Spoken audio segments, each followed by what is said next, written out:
அன்பு தமிழ் உள்ளங்களே, கடந்த அத்தியாயத்தில் இளம் மன்னன் விசித்திரவீரியன் வாரிசுகள் இல்லாமல் அகால மரணம் அடைந்ததை கண்டோம்.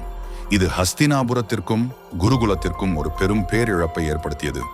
ஏனெனில் அரியணைக்கு அடுத்த நேரடி வாரிசுகள் எவரும் இல்லை. மாபெரும் தியாகி பீஷ்மர் தனது சபதத்தால் அரியணை ஏறவும் திருமணம் செய்து கொள்ளவும் முடியாத நிலையில் இருந்தார். குரு வம்சம் அழிந்துவிடுமோ என்ற பெரும் கவலை ராணி சத்தியவதியின் மனதை வாட்டியது. சத்தியவதி தனது அறையில் தனித்திருந்தாள். அவள் கண்ணெதிரே தனது தந்தையின் வம்சமும் தனது கணவர் சந்தனுவின் வம்சமும் அழியும் நிலை.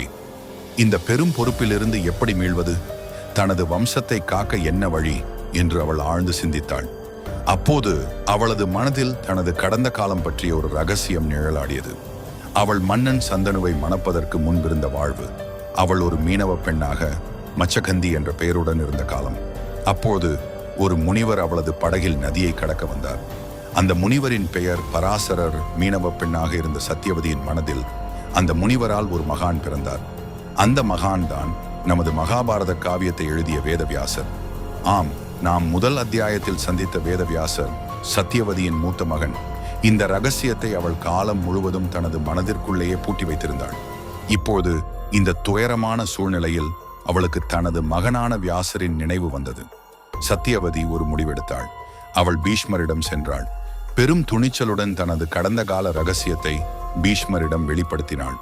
தனது மூத்த மகனான வியாசரை பற்றி சொன்னாள். பீஷ்மர் ஆச்சரியத்தில் உறைந்து போனார். தனது தாய் இவ்வளவு பெரிய ரகசியத்தை வைத்திருந்தாள் என்பதையும் தனது தம்பியான வேதவியாசர் இவ்வளவு பெரிய ஞானி என்பதையும் அவர் அறிந்திருக்கவில்லை. பின்னர் சத்தியவதி தனது விருப்பத்தையும் குருகுலத்தை காப்பதற்கான ஒரு வழிமுறையையும் பீஷ்மரிடம் முன்வைத்தாள். அது அக்காலத்தில் சில வம்சங்களில் பின்பற்றப்பட்ட ஞோகம் என்ற ஒரு சிறப்பு வழிமுறை. ஒரு வம்சத்திற்கு வாரிசு இல்லாத போது தர்ம சாஸ்திரங்களின்படி ஒரு தகுதியான ஞானியை கொண்டு ஒரு பெண்ணுக்கு வாரிசு பிறக்கச் செய்யும் முறை இது. மகனே பீஷ்மா, நீ உன் சபதத்தால் வம்சத்தை முன்னெடுக்க முடியாது. நம் வம்சம் அழிந்துவிடக்கூடாது.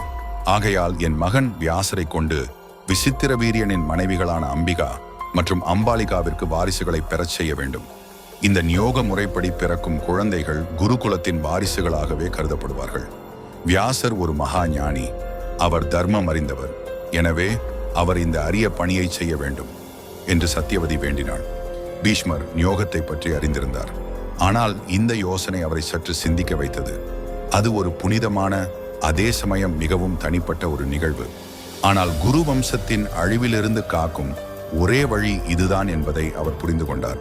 தனது தாயின் விருப்பத்தையும் வம்சத்தின் தேவையையும் அவர் ஏற்றுக்கொண்டார். சத்தியவதியின் உள்ளத்தில் ஒரு பெரும் சுமை இறங்கியது போல் இருந்தது. தனது வம்சத்தின் எதிர்காலத்திற்கான ஒரு வழியை கண்டடைந்தாள். தனது மகனான வியாசரின் வருகைக்காக அவள் காத்திருந்தாள். இப்படியாக குருகுலத்தை அழிவிலிருந்து காக்க சத்தியவதி தனது மூத்த மகனான வேதவியாசரை அழைக்க முடிவு செய்தாள். இது குருகுலத்தின் வரலாற்றில் ஒரு புதிய அத்தியாயத்தை தொடங்கப் போகிறது என்பதை யாரும் அறிந்திருக்கவில்லை. அந்த புதிய அத்தியாயம் பல தலைமுறைகளின் பிறப்புக்கும் பின்னாளைய பெரும் போருக்கும் காரணமாக அமையப் போகிறது. அடுத்து என்ன நடந்தது?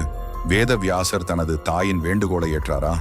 அம்பிகா மற்றும் அம்பாலிகாவிற்கு எவ்வாறு வாரிசுகள் பிறந்தனர் என்பதையெல்லாம் அடுத்த அத்தியாயத்தில் நாம் அறிவோம். நன்றி.